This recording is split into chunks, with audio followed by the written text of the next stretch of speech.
Bandung. Bagi wargi Bandung yang belum menonton Ngariung episode sebelumnya, bisa langsung scroll dulu video kita di sini. Jangan lupa untuk di like, comment, subscribe, dan juga di share ke seluruh teman wargi Bandung sekalian.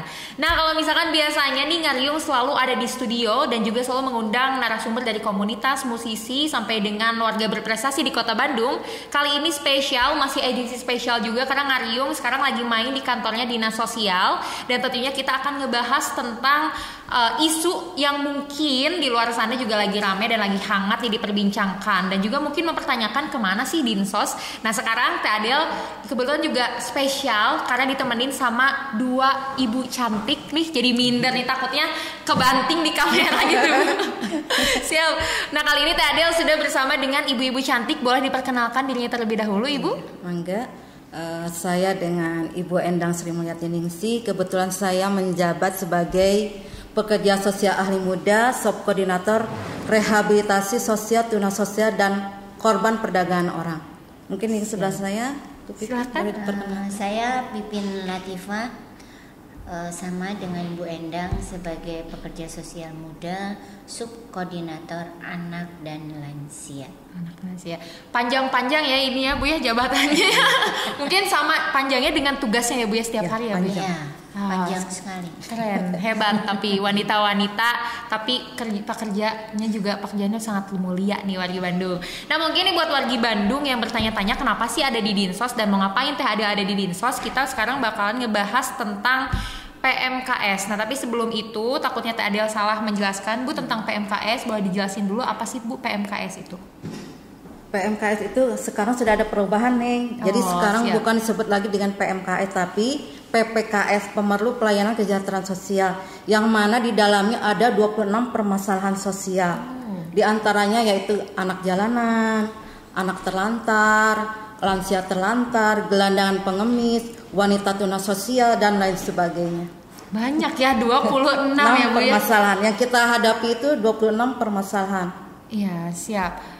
Mungkin itu ya PMKS itu sendiri nih Bu. Kebetulan nih di Kota Bandung kan tentang permasalahan tentang kesejahteraan sosial ini bisa dilihat di mana aja ya Bu ya. Di Bandung mungkin dari anak di bawah usia yang mungkin turun ke jalan, ataupun lansia yang mungkin masih terlantar. Dan bagi sebagian warga Bandung yang belum tahu adanya Dinsos nih, apapun pekerjaannya Dinsos gitu Bu, bertanya-tanya Dinsos kemana sih gitu. Nah, dari Dinsos sendiri nih Bu, gimana sih Bu tanggapan Ibu ataupun tanggapan Dinsos mengenai PMKS di Kota Bandung Bu? Mungkin saat ini setelahnya COVID mungkin melonjak ya, yang jalan-jalan dengan penuh dengan pengamen karena mereka penghilang pekerjaan, ada korban PHK, jadi mereka turun ke jalanan. Mungkin ya untuk anak jalan itu di Pasir Koja Ibu Pipin ya banyak. Kita sudah melakukan penjangkauan di desa, tapi ya gitulah suka ada perlawanan. Itu di sana ada eksploitasi anak. Mungkin bisa dijelaskan oleh Bu Pipin penanganannya. Jadi kalau kita melihat apa sih bedanya Bu Endang dengan saya? Kalau Bu Endang lebih kepada tusi di jalanan. Jadi tidak hanya anak saja ya Bu Endang, ada gelandangan, ada pengemis, ada wanita, baik wanita lansia, usia lansia ataupun wanita dalam usia produktif. Itu ranahnya Bu Endang yang selalu bagaimana penanganan PPKS yang berada di jalanan. Tapi kalau saya itu agak berbeda. Jadi saya ini larian dari Bu Endang. Nah, jadi begitu Bu Endang sudah bergerak, baru saya yang kedua yang bergerak. Nah, disitulah apa yang didapatkan dari hasil penjangkauan yang dilakukan oleh Bu Endang. Nah, Bu Endang itu punya tim USR, di mana ada. Coba Bu Endang USR ini. USR itu adalah unit sosial respon yang mana tugasnya menindaklanjuti setiap laporan masyarakat atau kita melakukan penjangkauan ke 15 titik di wilayah Kota Bandung. Titik rawan, titik ada 15 titik ya, titik hijau, titik merah, dan titik kuning. Kita sudah mengadakan pemetaan. Jadi saya melakukan penjangkauan itu tidak semua PMK, ada gepeng, pengamen, pengemis, lansia terlantar ada ya, yang banyak yang di jalanan itu. Badut juga ya? Badut, manusia badut, anak juga. Manusia silver ya Bu ya? Ya, manusia silver. Pokoknya yang ada berada jalanan kita jangkau. nanti kita pilah-pilah di sini, setelah dijangkau dibawa ke rumah, ke sini ke Dinsos, ke rumah singgah, nanti dipilah-pilah penanganannya. Kalau anak selama Bu Pipin, lansia, kalau disabilitas Ibu Dewi Indra. Kalau saya gepengnya, pengemisnya, WTS-nya, korban perdagangan orangnya itu yang ditangani. Jadi Bu Endang lebih luas, lebih kompleks gitu ya. Tapi yang sesudahnya saya yang lebih pelik. Gitu. Jadi Bu Endang kompleks, saya yang lebih peliknya. Jadi apa yang tadi sudah dilakukan sama Bu Endang, berkoordinasi dengan saya. Ada lansia dalam kategori terlantar atau melakukan di jalan, minta-minta, ataupun ada anak jalanan. Tidak dipungkiri penjangkauan itu selalu mendapatkan anak ya Bu Endang ya. Banyak. Nah, bagaimana Dinas Sosial Kota khususnya bidang rehabilitasi, konotasi yaitu dalam merehabilitasi, karena rehabilitasi adalah memperbaiki, merubah pola sikap. Nah, itu bukan hal yang mudah, Teh ya. Karena kalau kita melihat sosial, 2 kali 2 tidak bisa jadi 4. Betul. Jadi jangankan untuk melakukan rehabilitasi total fisik, psikis, mental, sulit sekali. Dengan berubahnya anak jalanan, tidak kembali ke jalanan ya Bu Endang ya. Dari misalnya dia 8 jam, dia berubah menjadi 4 jam. Itu satu keberhasilan yang bagus. Nah, apa yang dilakukan oleh dinas? Tadi kan Teteh bilang, apa sih anak jalanan? Bagaimana merehabilitasinya?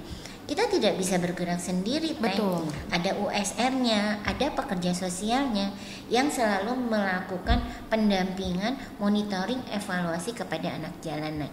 Jadi tidak hanya anak aja ya Bu Endangnya. Bu Endang juga punya Peksos yang selalu melakukan monitoring, evaluasi gelandangan pengemis, wanita tanda petik ataupun seperti apa. Saya juga punya pekerja sosial yang selalu memonitoring apakah dia kembali lagi ke jalan. Nah, saya hasil jangkauan Bu Endang, ada satu anak jalanan yang sampai saat ini masih berada di UPT ya. Itu namanya C. Nah, namanya C, inisialnya C, itu sudah berubah. Nah, saya dan Bu Endang itu selalu melakukan bagaimana nih anak tersebut untuk mendapatkan perlindungan dari pendidikannya, kesehatannya, pengasuhannya. Itu sangat pelik yang saya katakan tadi. Kalau Bu Endang kompleks, kalau saya sangat pelik. Jadi saya tidak mau anak yang sudah kita bina, dilakukan pendampingan oleh Peksos selama hampir lebih 12 jam dan dia sudah merubah polanya, akan dikemanakan. Nah, tadi kita akan berkoordinasi dengan panti atau yayasan yang bisa melindungi, memberikan pengasuhan yang terbaik bagi anak tersebut. Nah, ini bukan hal yang mudah. Teh, ada 2 bulan Bu Endang kita lakukan. Ada 2 bulan kita lakukan pendampingan. Bahkan untuk menanyakan aja namanya ya Bu Endang berubah-ubah. Hari ini namanya A, besok B.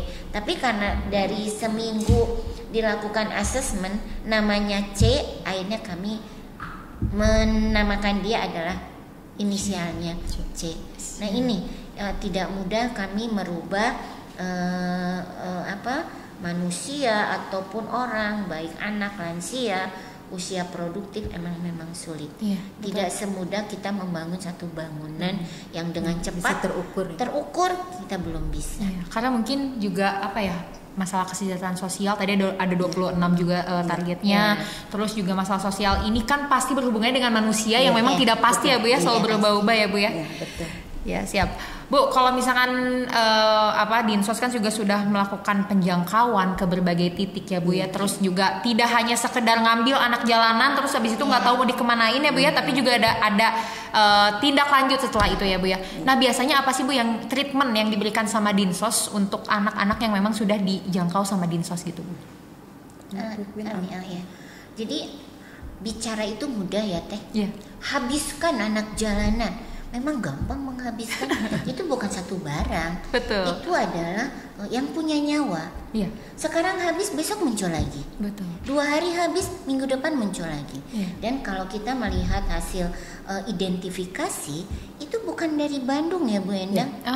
Bu Endang bisa menjelaskan karena penjangkauan itu ranahnya Bu Endang. Bu Endang bisa menjelaskan dari mana-mana saja anak jalanan atau gepeng itu.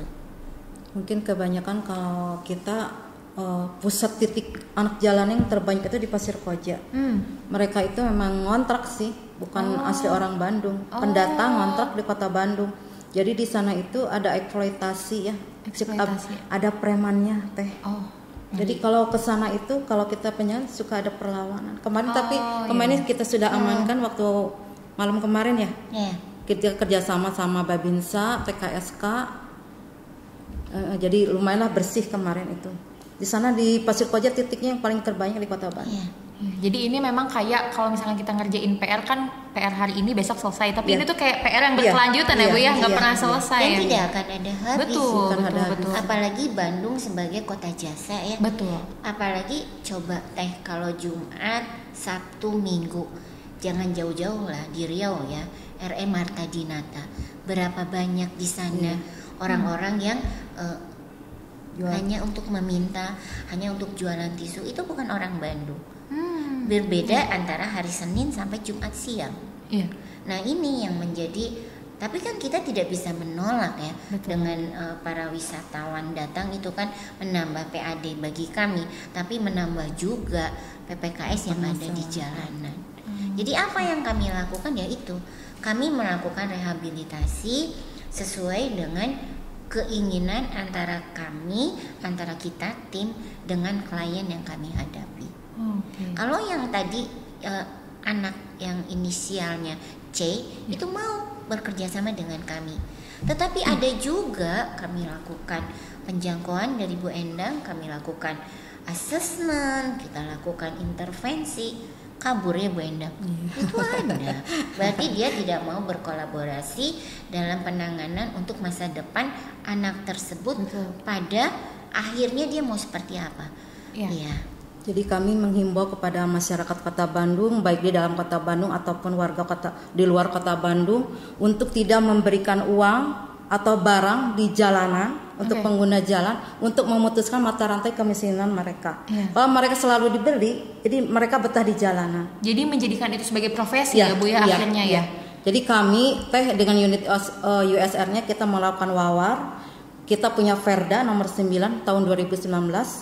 Di sana kita menghimbau kepada masyarakat Kota Bandung atau luar Kota Bandung tidak boleh memberikan uang atau barang kepada pengamen, pengemis, gelandangan, anak jalanan, manusia badut, mengelap kamoceng, manusia kamoceng, nah itu dan sebagainya. Mungkin dengan itu ada berkuranglah penghasilannya gitu. Kalau tidak memberi, lebih baik kita donasi kita berikan kepada lembaga sosial lainnya. Betul. Jadi memang lagi-lagi ya kita nggak bisa bekerja sendiri ya Bu, apalagi menangani manusia. Kalau misalkan Dinsosnya sudah menangani, tapi mungkin kita sebagai wargi Bandung ini bisa juga membantu dengan tidak memberikan uang.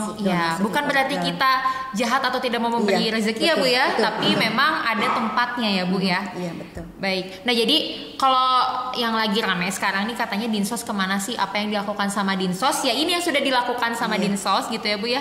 Memang 26 permasalahan yang harus ditangani dengan berbagai titik jangkauan. Memang tidak mudah kalau nggak dibantu sama wargi Bandung juga ya Bu ya. Betul. Siap. Nah Bu, tadi ada inisial C, anak inisial C. Mungkin ada juga anak-anak inisial lainnya yang akhirnya dibina sama Dinsos nih Bu. Bentuk keterampilan seperti apa sih Bu yang diberikan sama Dinsos untuk anak-anak jalanan yang akhirnya dijangkau? Kalau kita bekerjasama dengan Balai PSBR yang di Lembang untuk khusus anak usia 17 sampai 21 tahun. Nanti akan dilaksanakan bulan Juli nih. Di Lembang. Iya.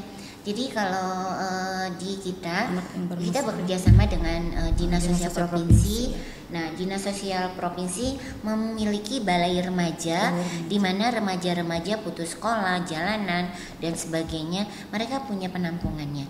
Dan memang kalau kita lihat dari peraturannya sudah jelas ranah kelembagaan atau panti itu ada di ranah provinsi. Ya. Sedangkan ranah kabupaten kota adalah yang di dalam masyarakat. Jadi, nah kalau tadi Bu Endang hasil jangkauan anak-anak ini yang mau bekerja sama dan ingin meningkatkan kualitas hidup dan dia memikirkan masa depan dia mau jadi apa sih nantinya? Kita lakukan pembekalan berkoordinasi dengan provinsi, berkoordinasi dengan yayasan-yayasan yang ada di Kota Bandung. Kita juga memiliki lembaga atau panti-panti anak di Kota Bandung ini ada 54 panti, dan mereka itu kalau ada anak yang terlantar atau sengaja diterlantarkan, setelah hasil asesmen kita gali keinginannya seperti apa. Bu, saya ini mau sekolah. Kami lakukan koordinasi dengan panti-panti atau apa yang dilakukan oleh Bu Endang. Seandainya anak ini mau sekolah, kami titipkan kepada panti yang memang layak untuk memberikan layanan pengasuhan perlindungan kategori anak yang pelik ya. Nah, tidak semudah itu untuk menitipkan, karena kami harus lakukan adaptasi dulu dengan lokasinya. Kan bukan hal yang mudah. Menitipkan anak jalanan di dalam satu lembaga yang harus duduk manis, belajar, makan, yang sudah teratur. Tidak mudah kan. Nah, itu kita melakukan pendampingan 1 minggu. Kita Peksos itu mendampingi, monitoring, evaluasi. Kalau si anak ini memang mempunyai niat, mempunyai motivasi, ingin belajar, itu mereka siap. Tapi kalau anak-anak yang tidak siap, itu kadang-kadang mereka mengeluh. Abdi mah yang uih teh, karena dia tidak siap dengan aturan-aturan yang ada di panti. Nah, tadi saya katakan dinas sosial ini kan melakukan apa sih? Nah, kita sudah sejauh melakukan ini sesuai dengan yang ada di dalam peraturan. Kami sangat menjunjung hak mereka sebagai anak, sebagai lansia, ataupun sebagai manusia-manusia produktif yang lainnya. Memang sangat sulit sekali untuk berhadapan dengan anak-anak dalam tanda kutip. Nah, selain memberikan keterampilan ataupun pembinaan dan juga ditemenin lah istilahnya anak-anak jalanan itu, ada nggak sih Bu upaya untuk ke masyarakatnya sendiri nih, kayak tadi himbauan mungkin jangan kasih ke ke anak jalanan ataupun gepeng dan lain sebagainya. Apakah ada upaya penyuluhan juga ke masyarakat Bu? Ada ya penyuluhan ke kita kan udah tenaga penyuluh memberikan penyuluhan untuk bagaimana sih parenting kepada keluarga, khususnya kepada anak. Nah, di sini kebetulan ada di bidang pemberdayaan. Nah, disitulah ranah potensi sumber kesejahteraan sosial. Di sana ada Karang Taruna, ada PSE, TKSK, ada TKSK. Nah, disitulah kita memberikan masukan kepada mereka. Di kewilayahan ini tolong berikan penyuluhan tentang parenting keluarga, tentang bagaimana memproduksi satu usaha. Itu kami bekerja sama dengan bidang pemberdayaan karena bidang kami memang rehabilitasi. Jadi memang Dinsos juga melakukan kerjasama dari lini yang paling kecil ya Bu ya, dari ranah keluarga ya Bu ya. Siap. Nah Bu, untuk tadi ada berapa titik jangkauan, terus juga akhirnya sampai ada anak-anak yang memang sudah dibina sampai sekarang. Nah, untuk sampai saat ini Bu, ada berapa sih jumlah PPKS terutama anak di bawah umur yang dibina sama Dinsos Bu? Wah, kalau data ada di sana ya. Siap, nanti kita tampilin aja mungkin ya. Nanti kita tampilkan berapa sih anak eksploitasi gitu kan, dan berapa anak yang sudah dilakukan pembinaan dari sekian, terus anak jalanan. Karena kita tuh ada 7 kategori anak. Anak jalanan, anak terlantar, anak membutuhkan perlindungan khusus, anak berhadapan dengan hukum, balita terlantar. Itu banyak sekali Mbak. Bahkan itu kalau kita melihat dengan pola penanganan yang berbeda. Kita berbeda dengan anak terlantar, dengan anak jalanan, dengan anak membutuhkan perlindungan khusus, itu berbeda. Betul. Ya. Tapi untuk yang sekarang nih Bu, kira-kira apakah ada puluhan, ratusan atau bahkan ribuan Bu? Untuk yang anak di bawah usia yang sekarang sudah ditangani sama Dinsos. Nah, untuk eksploitasi tahun 2022 ini sudah ada 35. 35. Itu dalam arti eksploitasi betul. Dan itu sudah menjadi ranah APH. Itu 35. Belum anak-anak yang kami titipkan di lembaga-lembaga. Bulan ini aja kami ada 7 anak yang dititipkan di lembaga. Nah, terus belum ini yang satu lagi dengan inisial C, kami masih berkoordinasi dikemanakan ini anak ini karena akan dilakukan paket A, B atau C. Banyak. Jadi ya yang saya ingat ya di tahun ini aja eksploitasi itu sudah 30 lebih. Nah, untuk bulan ini saja, bulan Mei, kita sudah menitipkan 7 anak ketelantaran, anak jalanan ya, Bu Endang. Nah, Bu Endang yang Bu Pipin ada ini, ya coba kita ambil, kita lakukan asesmen, digali, dibeli telepon motivasi. terus sama 112. Betul, karena memang ini salah satu kerjanya 24 jam harus on time di HP. 112 sering nelfon. Luar biasa Ibu. Nah Bu, tadi kan juga kalau misalkan kita sebagai Bandung sebagai kota jasa, mungkin laporan yang diterima 112 mungkin itu tuh laporan dari wisatawan ataupun warga Bandung sendiri yang melaporkan permasalahan PPKS itu tadi sendiri ya Bu ya. Nah tapi juga ternyata di PPKS juga banyak yang bukan warga Bandung ya, KTP-nya luar Bandung, bisa luar kota ataupun bisa luar pulau. Nah itu tuh sebenarnya masih ranahan Dinsos untuk menangani itu atau seperti apa sih Bu? Ya, Bu Endang. Bisa kita jadi ranah Dinsos. Kemarin kan kadang-kadang ngontrak ya. Jadi kita bekerjasama dengan balai yang provinsi untuk PRSBK itu khusus untuk gelandangan dan pengemis. Mereka bisa mengikuti pelatihan di sana selama 4 bulan, meskipun bukan warga Kota Bandung. Kami hasil penjangkauan kita dapat gelandangan pengemis, terus bukan ber-KTP dan ber-KK Bandung, kita bisa layan. Jadi dikasih 4 bulan untuk dibina ya Bu ya. Nanti setelah saya mendapat pelatihan, mendapatkan toolkit bantuannya sesuai dengan yang diambil pelatihan. Jadi kalau misalkan memang dikasih keterampilannya membatik, dikasih juga tuh untuk membatik gitu ya Bu ya. Siap. Dan mungkin ini Bu terakhir nih Bu, harapannya untuk Kota Bandung terhadap permasalahan atau isu-isu yang memang tentang PPKS itu tadi sendiri.